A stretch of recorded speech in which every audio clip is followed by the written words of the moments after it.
Welcome students. पिछले class में हम लोग दो ध्रुवों के बीच लगने वाले चुंबकीय बल के लिए कूलम्ब का नियम, चुंबकीय क्षेत्र की तीव्रता, एकल ध्रुव के कारण चुंबकीय क्षेत्र का मान, ये निकालना सीखा।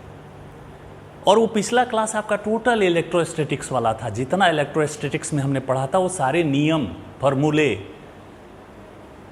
टॉपिक नाम बदल बदल कर आए थे। वो वैद्युत का था, ये चुंबक का है। आज का पहला टॉपिक चुंबकीय द्विध्रुव, वहाँ हमने पढ़ा था वैद्युत द्विध्रुव। तो बच्चा लोग, वैद्युत द्विध्रुव क्या था? समान परिमाण के दो आवेश विपरीत चिन्ह प्लस माइनस अल्प दूरी पर रखे जाएं तो आवेशों को रखने की यह व्यवस्था, यह निकाय वैद्युत द्विध्रुव कहलाया था। और यहाँ समान परिमाण विपरीत चिन्ह के दो ध्रुव प्रबलताएं एक दूसरे से अल्प दूरी पर रखे जाएं तो यह व्यवस्था, यह निकाय चुंबकीय द्विध्रुव कहलाता है। मतलब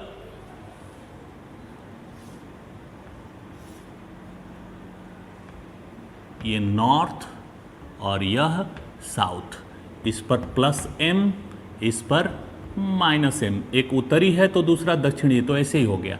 और इनके बीच की दूरी 2l, ये इनका मध्य बिंदु O हो गया। तो O से यह L हुआ और O से यह L हुआ, तो N और S के बीच की इसकी प्रभावी लंबाई 2l। तो यहाँ क्या लिखेंगे?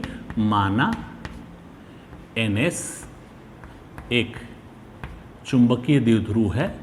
चुंबकीय द्विध्रुव क्यों है?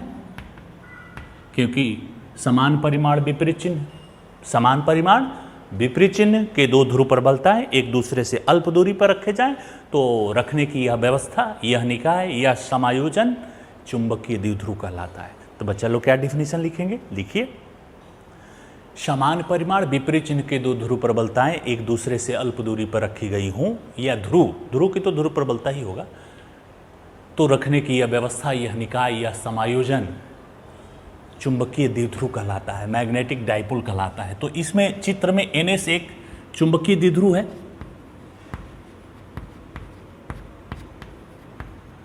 जिसके सिरों की ध्रुव प्रबलताएं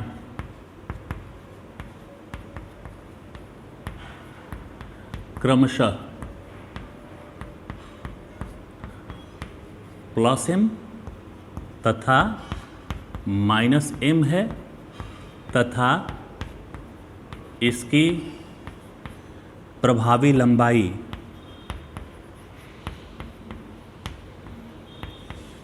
प्रभावी लंबाई 2l है ना।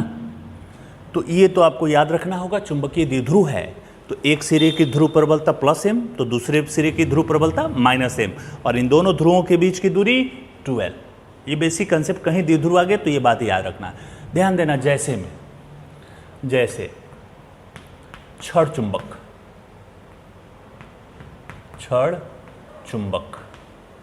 चुंबकीय सुई,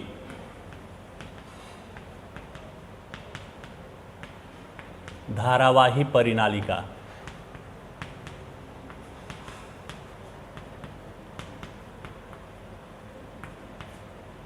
ये सब चुंबकीय द्विध्रुव होते हैं। और बच्चों कुछ थोड़ा ध्यान दो, पिछले सालों में एक प्रश्न आया था, हमने पढ़ा है कि चुंबकीय द्विध्रुव के कारण अक्षीय स्थिति में तीव्रता, एग्जाम में आ गया छड़ चुंबक के कारण, तो हमने पढ़ा है चुंबकीय द्विध्रुव के कारण अक्षीय स्थिति में तीव्रता, और एग्जाम में आ गया छड़ चुंबक के कारण अक्षीय स्थिति में तीव्रता। कुछ बच्चे लिखे, कुछ बच्चे कंफ्यूज कर गए, सर नहीं पढ़ा है। तो आपको मालूम होना चाहिए छड़ चुंबक क्या है। एक चुंबकीय द्विध्रुव तो ही तो है। छड़ चुंबक क्या है? एक चुंबकीय द्विध्रुव है। तो छड़ चुंबक न बोल करके चुंबकीय द्विध्रुव लिखे, या चुंबकीय द्विध्रुव न लिख करके छड़ चुंबक लिखे, कोई कंफ्यूजन नहीं होता है। तो ये चुंबकीय द्विध्रुव होता आता है। अब इसी पर आता है चुंबकीय द्विध्रुव आघूर्ण। चुंबकीय द्विध्रुव आघूर्ण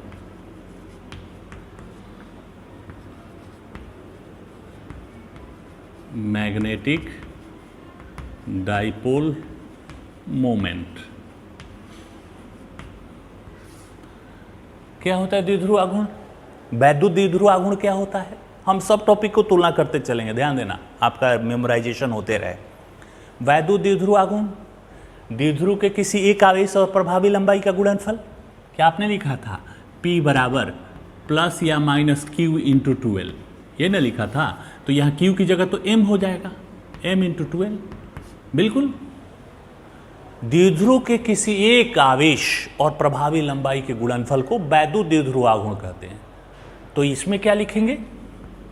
चुंबकीय द्विध्रुव के, चुंबकीय द्विध्रुव के किसी एक सिरे की ध्रुव प्रबलता और उसकी प्रभावी लंबाई जो कि 12 है, प्रभावी लंबाई के गुणनफल को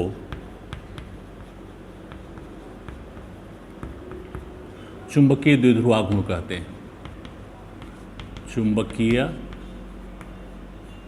द्विध्रुव आघूर्ण कहते हैं। इसे कैपिटल M से सूचित करते हैं। तो बच्चा लोग, कैपिटल M का मान क्या हो जाएगा? किसी एक ध्रुव प्रबलता प्लस M या माइनस M, तो प्लस माइनस M लिख दे। और प्रभावी लंबाई, प्रभावी लंबाई कौन है? 12। तो यह द्विध्रुव आघूर्ण, ये क्या हो गया? द्विध्रुव आघूर्ण। कैपिटल M वहां P से सूचित किए थे, वहां P से, और यहां P की जगह कैपिटल M से। मतलब जहां जहां सूत्र में, अभी आगे जो सूत्र आएगा उसमें जो P आता है ना, वो चुंबक में कैपिटल M के रूप में तब्दील हो जाएगा, बदल जाएगा। अब इसका मात्रक क्या हो जाएगा? इसका मात्रक, तो ये तो एम्पियर मीटर होता है और ये लंबाई है तो एम्पियर मीटर स्क्वायर। बीमीय सूत्र लिखोगे तो A L स्क्वायर बीमीय सूत्र हो जाएगा। यह सदिश राशि होता है। वैद्युत द्विध्रुव आघूर्ण कैसी राशि है? सदिश राशि है, जिसकी दिशा उत्तरी ऋण आवेश से धन आवेश की ओर होता है।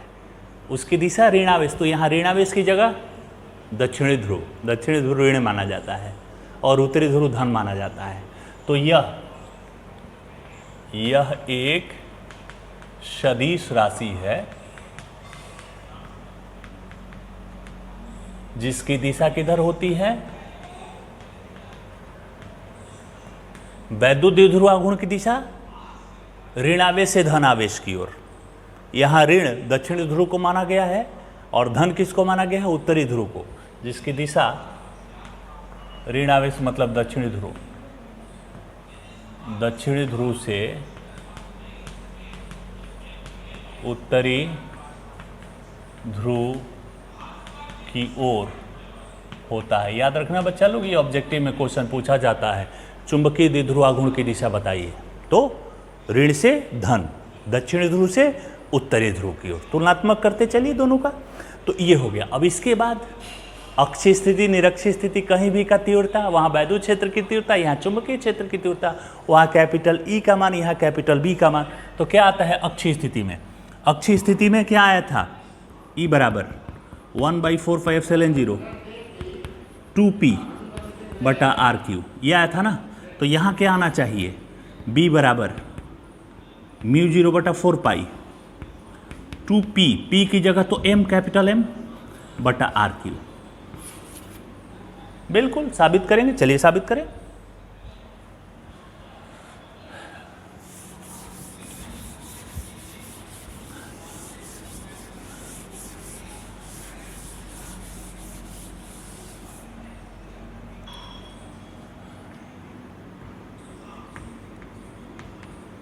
चुंबकीय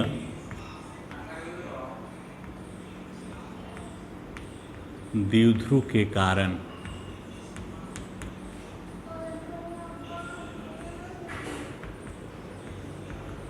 चुंबकीय क्षेत्र की तीव्रता का व्यंजक। केस 1, जब बिंदु अक्षीय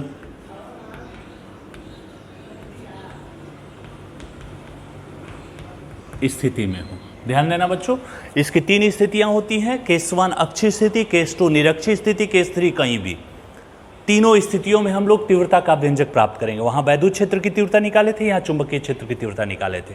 तो 3 केस में चूंकि सिमिलर है, कुछ नहीं, जैसे वैद्युत क्षेत्र वाला होता है, चित्र भी वही होगा, लैंग्वेज भी वही होगा, केवल फॉर्मूला में मान क्या बदलेगा। आवेश Q की जगह ध्रुव प्रबलता स्मॉल m होगा और द्विध्रुव आघूर्ण P की जगह यहां चुंबकीय द्विध्रुव आघूर्ण कैपिटल M होगा, है ना।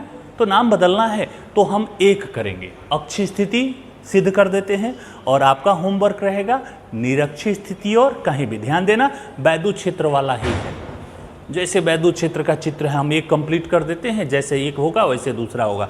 कहीं दिक्कत हो तो वैद्युत क्षेत्र वाला फॉर्मूला देख लेना, उसका फिगर ड्रा कर लेना, उसका कंसेप्ट रख लेना, उसका लैंग्वेज रख लेना, केवल शब्द का फेर है और कुछ नहीं, दोनों तो एक जैसा ही निकलेगा। चलिए एक चुंबकीय द्विध्रुव बनाते हैं।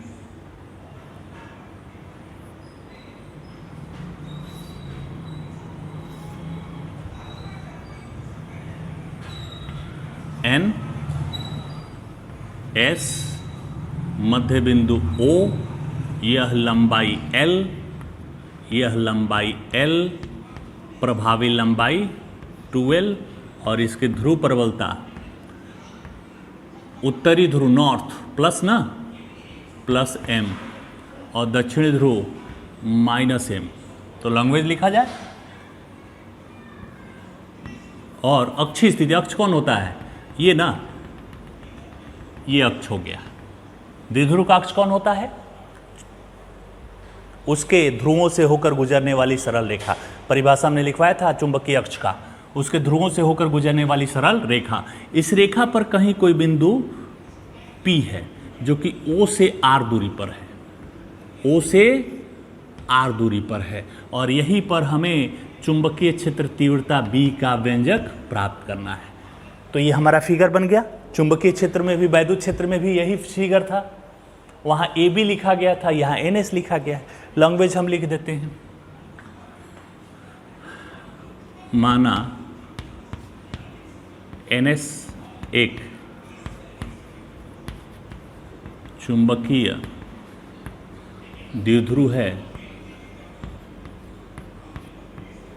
जिसके सिरे N तथा S की ध्रुव प्रबलताएं क्रमशः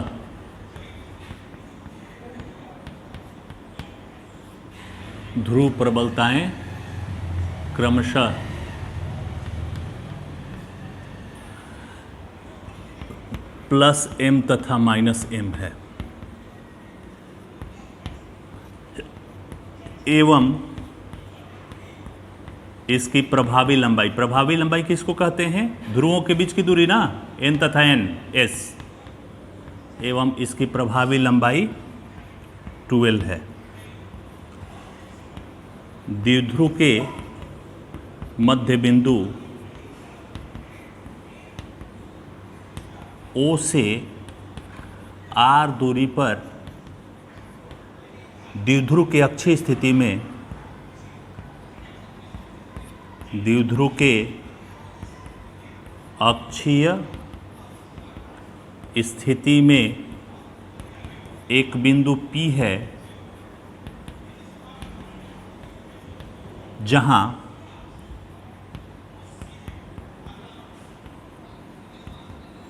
चुंबकीय क्षेत्र की तीव्रता का व्यंजक प्राप्त करना है। बिल्कुल लैंग्वेज हो गया। यही लैंग्वेज हम लोग हर फिगर में, आप विद्युत क्षेत्र वाला चित्र देख सकते हो, ये देखो वही चित्र है, कोई बदलाव नहीं, नाम अलग अलग लिखे गए हैं, राशियां अलग अलग है, बस लैंग्वेज वही होगा। हल करने का तरीका भी, सूत्र भी वही, राशि का नाम बदलेंगे। तो देखो बच्चों, क्या फिगर से एक बार फिर बताते हैं। यह एक क्षण चुंबक है। क्षण चुंबक मतलब चुंबकीय द्विध्रुव, है ना।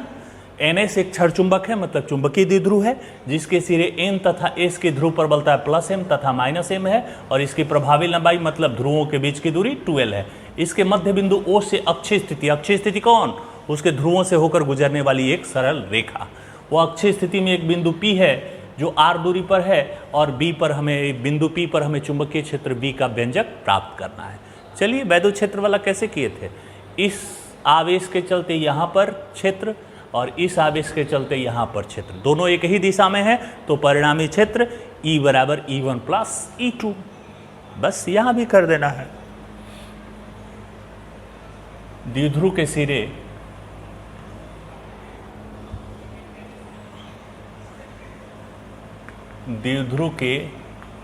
सिरे N के कारण बिंदु P पर चुंबकीय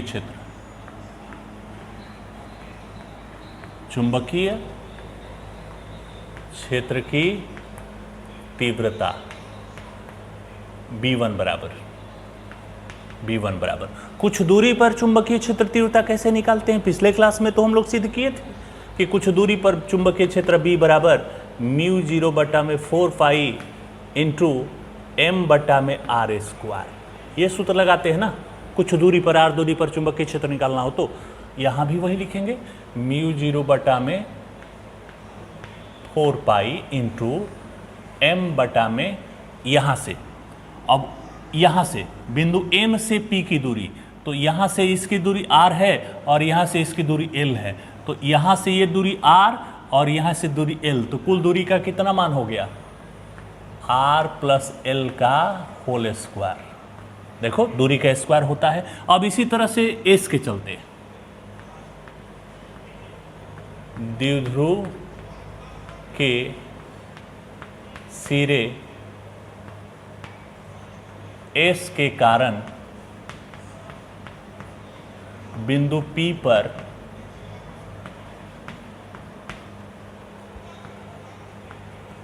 चुंबकीय क्षेत्र की तीव्रता B2 = μ0/4π × m की जगह -m है, उत्तरी ध्रुव है। और अब बताओ, यहाँ से इसकी दूरी, तो O से इसकी दूरी r है और यहाँ से इसकी दूरी l है, तो क्या हो जाएगा? r - l का होल स्क्वायर। तो दोनों ध्रुवों प्रबलताओं के कारण चुंबकीय क्षेत्र निकल गया, और दोनों एक ही दिशा में, देखो मेरे हाथ का डायरेक्शन, और दो सदिश एक ही दिशा में रहे तो परिणामी सदिश जोड़ दिए जाते हैं। सदिश राशि है, ध्यान देना इस बात को। देयरफॉर बिंदु P पर परिणामी चुंबकीय क्षेत्र की तीव्रता, परिणामी चुंबकीय क्षेत्र की तीव्रता B = B1 + B2। चलिए जोड़ा जाए। B = B1 μ0/4π m/r + l का होल स्क्वायर, μ0/4π -m/r - l का whole square. B = μ0m/4π common हो गया, क्या बचा? 1/r + l का होल स्क्वायर, 1/r - l का होल स्क्वायर। इसको मिटाते हैं अब।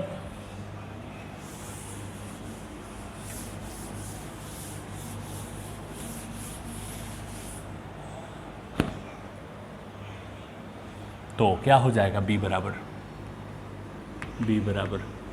μ0m/4π, यहाँ LCM, ये दोनों का होल स्क्वायर LCM हो जाएगा, r + l का होल स्क्वायर, r - l का होल स्क्वायर। यहाँ हो जाएगा r - l का होल स्क्वायर, -r + l का होल स्क्वायर, बी बराबर म्यू 0 m बटा में 4 pi R square plus L square minus 2RL minus R square minus L square minus 2RL R plus L R minus L total का whole square, ये कट जाएगा।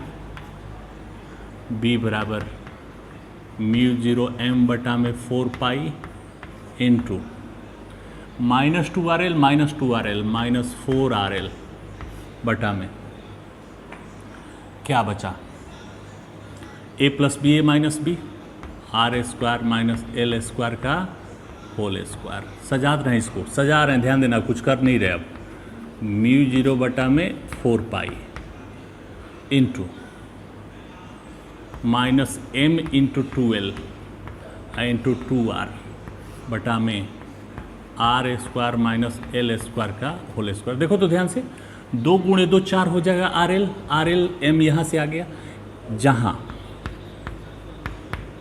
Minus m into 2L बराबर क्या है, capital M। Capital M मतलब चुंबकीय द्विध्रुव आघूर्ण, द्विध्रुव आघूर्ण होता है ना, किसी एक ध्रुव पर बलता है तो माइनस M और प्रभावी लंबाई के गुणनफल को चुंबकीय द्विध्रुव आघूर्ण कैपिटल M कहते हैं।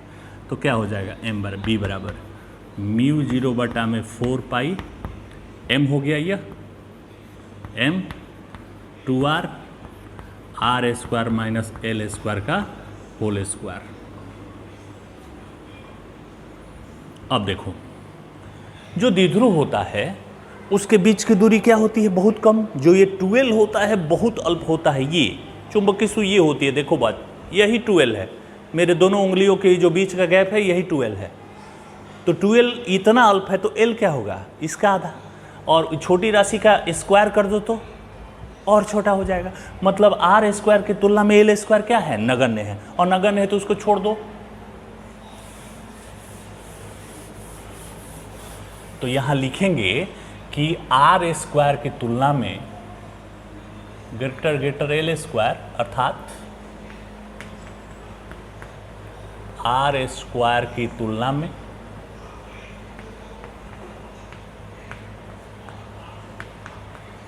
एल स्क्वायर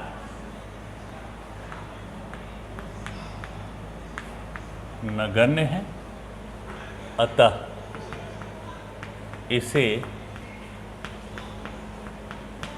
छोड़ा जा सकता है, छोड़ा जा सकता है। चलिए छोड़ दीजिए, तो क्या हो जाएगा, बी बराबर म्यू 0 बटा में 4 पाई 2mr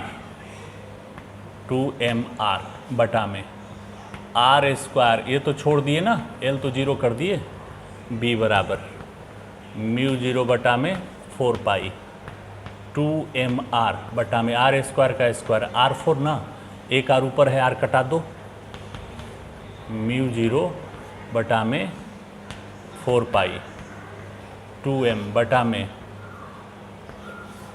RQ। अक्षीय स्थिति में ध्यान देना, यही ना अक्षीय स्थिति में विद्युत क्षेत्र में आया था 1 बटा 4 पाई एप्सिलॉन 0 2p बटा RQ।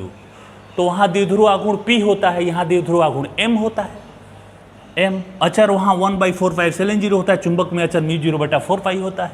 मतलब सारे फॉर्मूले नाम बदल बदल करके रिपीट हो रहे हैं, सब कुछ फॉर्मूले वही चित्र, देखो वही चित्र था, वही लैंग्वेज है, वही कैलकुलेशन भी है, राशियों के नाम अलग अलग है, पैटर्न में तो कोई बदलाव नहीं है ना। तो आप इसको बनाएंगे केस 2 केस 3 निरक्षीय स्थिति और कहीं भी वाला, ये आपका होमवर्क है, आप उसको बनाएंगे अपने से। चित्र वही देख सकते हो, विद्युत क्षेत्र वाला ही चित्र होगा। ध्रुव का नाम रखना NS, थोड़ा अंदर की ओर, प्लस M माइनस M, बीच की दूरी 2L, बाकी वही कंसेप्ट है जो विद्युत क्षेत्र में, फॉर्मूला भी वही आएगा। निरक्षीय स्थिति में M बटा RQ आता है तो P बटा RQ होगा, और कहीं भी वाला में cos थीटा sin थीटा घटक आते हैं तो घटक वहाँ भी लिखोगे, यहाँ भी लिखोगे, तो ये अपने से बनाएगा। उसके बाद विद्युत विभव पर आएंगे, तो चलिए अगले क्लास में विद्युत विभव निकालना सीखेंगे। इस क्लास में इतना ही, धन्यवाद।